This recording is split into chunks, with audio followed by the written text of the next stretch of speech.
this? Just to say it's good that we're getting a load of free bulbs and Yeah. hope you're all going to help plant them. Free bulbs. Just need to plant some more. So can I have a proposal to accept this then? Councillor Sherritt, seconder. Councillor Cook, all those in favour? That's 2 more, everybody. And then the final one is the allotment subcommittee held on Friday 3rd of May, but it wasn't, I suppose, not quorum, so we don't need to take a vote on that. Could I just ask, are we having a replacement meeting for that one? Because it seems a long time to wait until July, in view of what was going on with the rodents. Good card. Shall I announce that, Chair? Yeah. We were waiting to see what happened from tonight with the committees. So we will ask now for an extraordinary. We'll approach the chair, who will be the vice chair, because obviously Mike's left. Yeah. So we'll ask the vice chair to call an extraordinary. We'll recommend. We'll recommend that. Yeah, okay. So, we're on to item 12, which is to receive burial rights.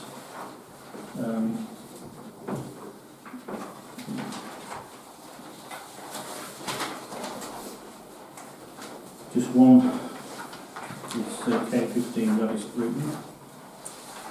Okay. 13 financial matters. 13 was to receive and approve payments to be made and petty cash accounts to 20th of May 2024.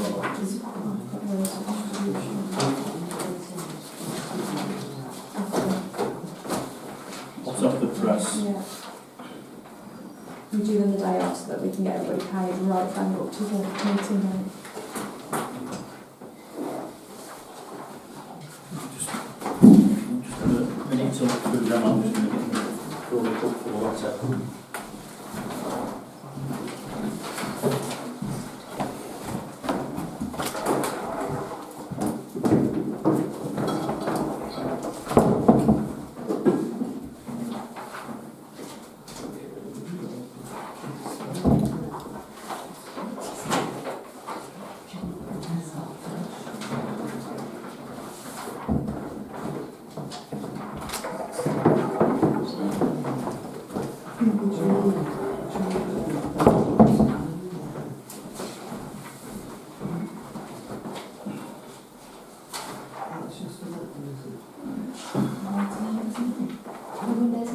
That one's no key for it. Well, I can't find a key for it. We'll have to smash it. Okay. Yeah.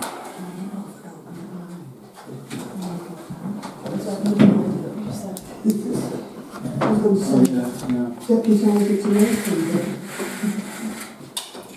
This is summer. send them on down the table. Thank you. That's better already, actually.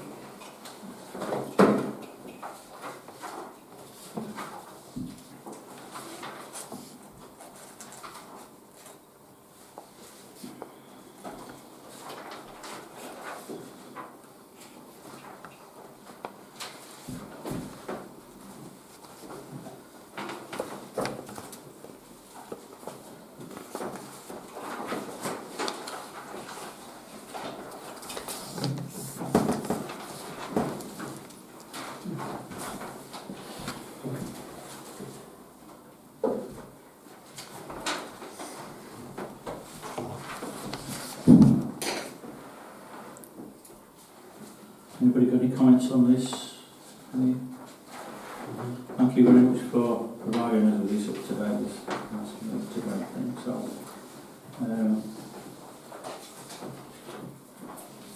we need to approve this up. Another proposal to approve this. Councillor Sherritt, seconder, Nathan Bland. And all those in favour of accepting these?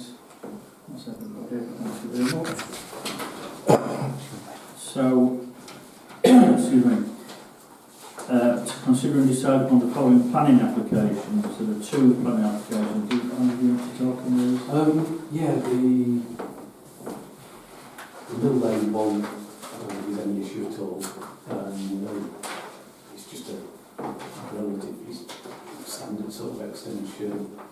And no, when I checked, nobody else had put any objections or anything into it, so I don't think there's anything we need to consider on that one.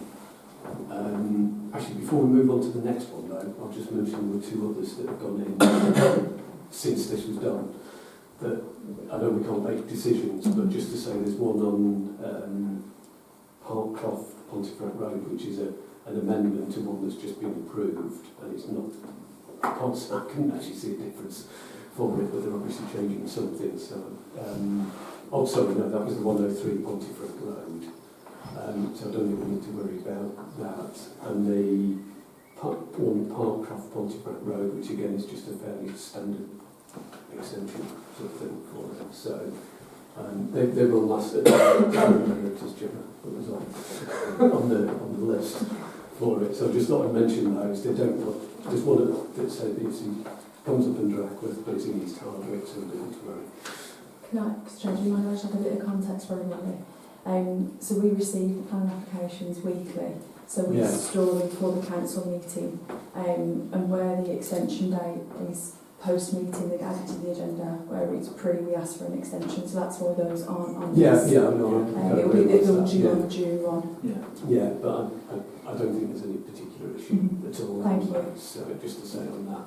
But one that is a bit more contentious, I guess, is the bungalow and garages at Sailor Close, Ackworth, which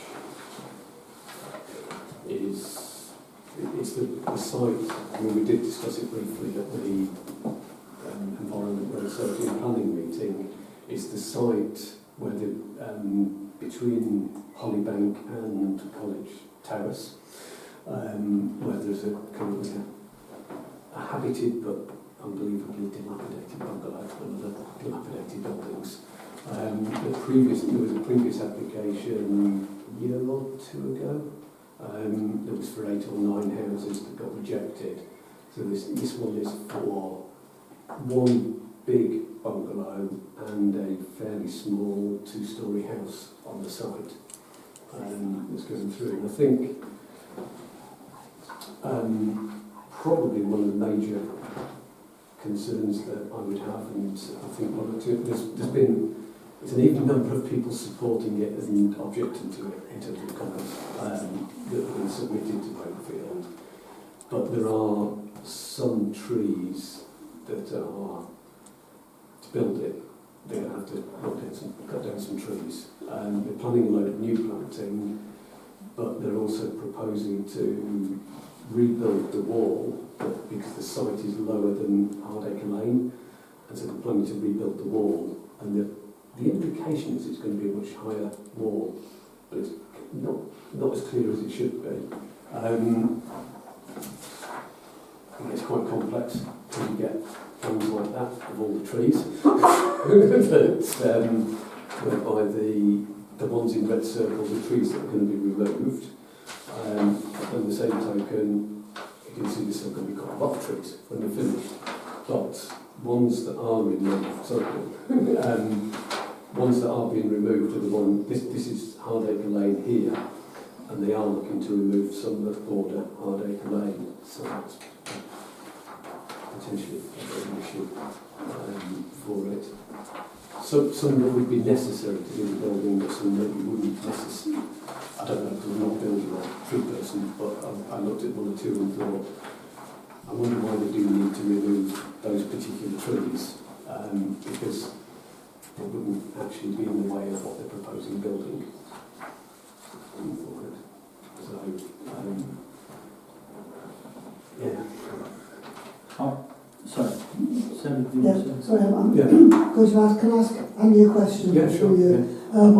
About the trees, and I haven't looked at all the documents in detail, we did discuss it as separately, this road safety planning meeting. Is there a tree, Wakefield tree persons, whatever they call tree? Preservation. No. Is that the person in Wakefield who does the tree reports, Is there a report on the amongst the documents? Do you I know? didn't notice one. Right. I wouldn't say definitely, but Yeah. I didn't notice one. I think it's, yeah, there's about 4 or 5, if not more, pages listing basically every single tree on it and what we're doing with each of the trees. And then trying to tie it in with a plan that's got all that lot on it's almost impossible. So I didn't even bother trying because I thought, no, that'll take me about a week to go through it. But I think, from my own knowledge of the site, I suspect most of the trees that they're looking, a lot of the trees that they're looking to cut down, to remove, because of where the building is going to, the main building is going to be, probably weren't actually actively planted. They've just ended up there.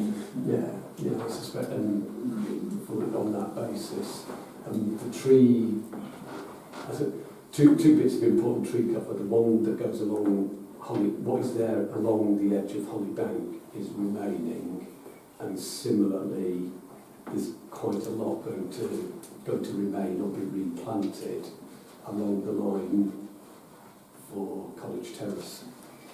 So I guess that looks like some are being removed and then new ones going in. So there'll be a few years where it might not have the cover it's currently got, but they are at least going back in. Can I just say, not as chair but as a resident of College View, when this came to the council 3 years ago, they were glam living. They wanted to build 8 houses, obliterate the site, make it into hardly any greenery at all. There was objections that it would fail because there were objections on the increase in traffic on Hardacre Lane, which is bad enough now. There's no pedestrian access on Hardacre Lane. The number of houses that have been built on that in that area since in the last 20 years. I can't remember the numbers now, but there's quite a lot of houses because all the traffic's come up. There's also an issue on Holly Bank about sewage backing up, and the sewers from this estate will probably run into that. So as a resident, it obviously affects me because the traffic affects me because I live down College View. I read an objection on the grounds of the increase in traffic, the problems with the sewage that already exist. There were 3 things, I can't remember the third one, but there you go. The third one is overlooking the bottom bit of Holly Bank as it turns around the bottom corner. The house, I think it's it's nearly 3 metres higher, and then there's going to be, the original plans, there were going to be like 3-storey houses built there, which is just ludicrous. So they're going to build a bungalow end one, so that's not as bad. And I've spoken to some residents down there who previously were involved in a campaign not to have glam living houses built, and they're sort of like you said, Andy, they're sort of, well, it's going to tidy the site up, at least we're having a bungalow there, at least it's this, they seem to be not as against it as they were before. And I said, put your objection, did you want me to bring it to Parish Council? And they said, not really, no. They'd rather see something happening. I mean, there's obviously concerns about when they're building houses, there'll be traffic, there'll be, disturbance, but that's the way it is. So, like I say, I'm not asking the Parish Council to put an objection in. And the Parish Council's objection counts as much as individuals ones, so if people want to have a look at it, they put objections in. I think in a way the important one is that one in terms of the wall. Just because the wall at the moment, it's not great from the safety perspective because the kid could jump over it, and this is going to be higher, but it's a nice old wall with nice cappings. Whereas the new one potentially is taller, still, I think they said stone still. But stone. Yeah, but it was stone. It's stone, it's not going to visually change. I thought maybe it's taller than it ought to be. But,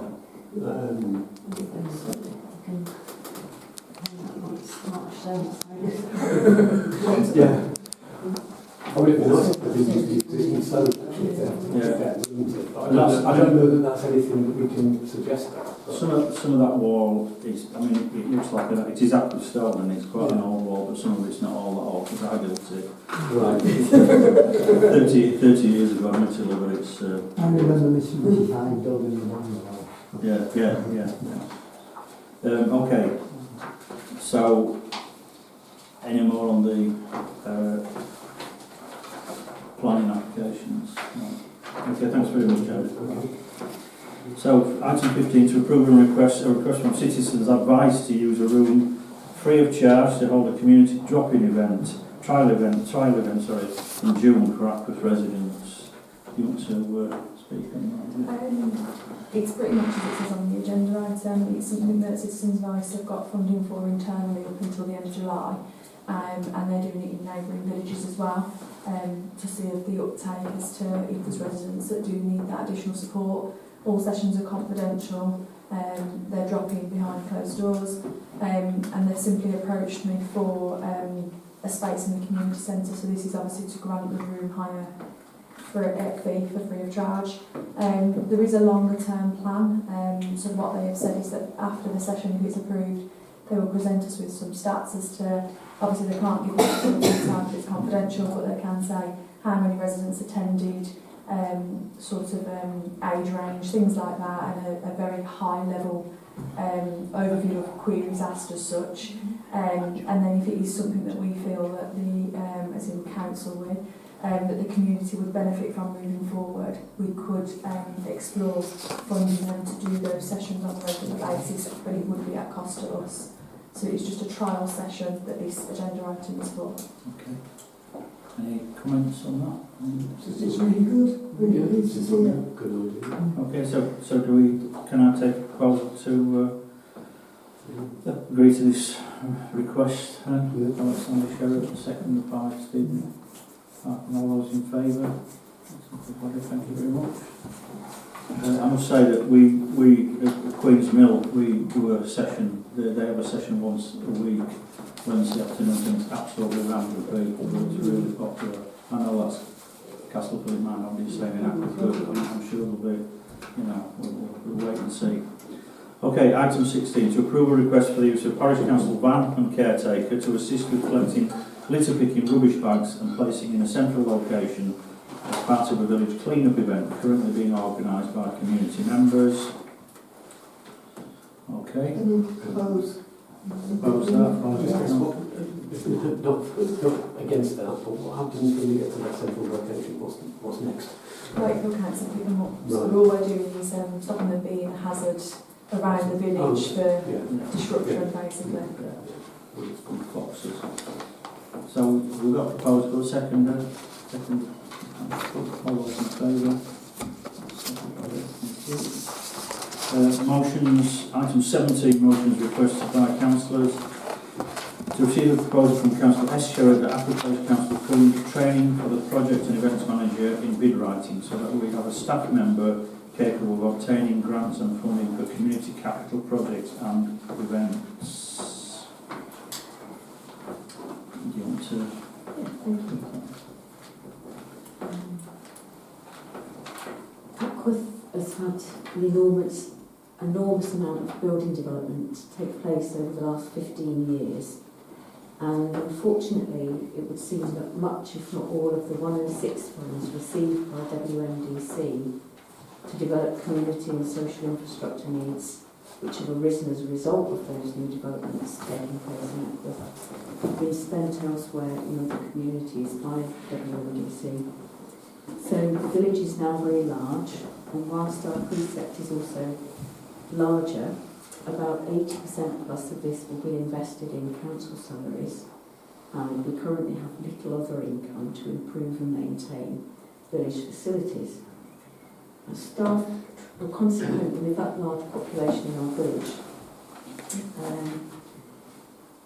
we've a need to provide facilities, and training for staff significantly improves efficiency. It raises morale by showing a commitment to staff development ongoing. And it would appear from a recent meeting regarding the Low Ackworth Community Centre project that we don't actually have a staff member on our team with the experience or training in applying for grants for that project. And so it was suggested that we need to rely on the team that are taken on to apply for grants. But to me it feels as though there's a conflict of interests in grant applications being managed by a business that will ultimately be making money and profit from the grants we're applying for.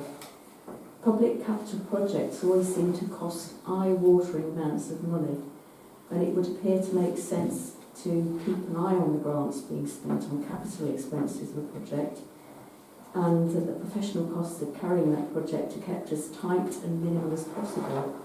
And it seems to me that having a team member that would be able to, have the capability to at least apply for grants on our behalf, cuts those costs somewhat.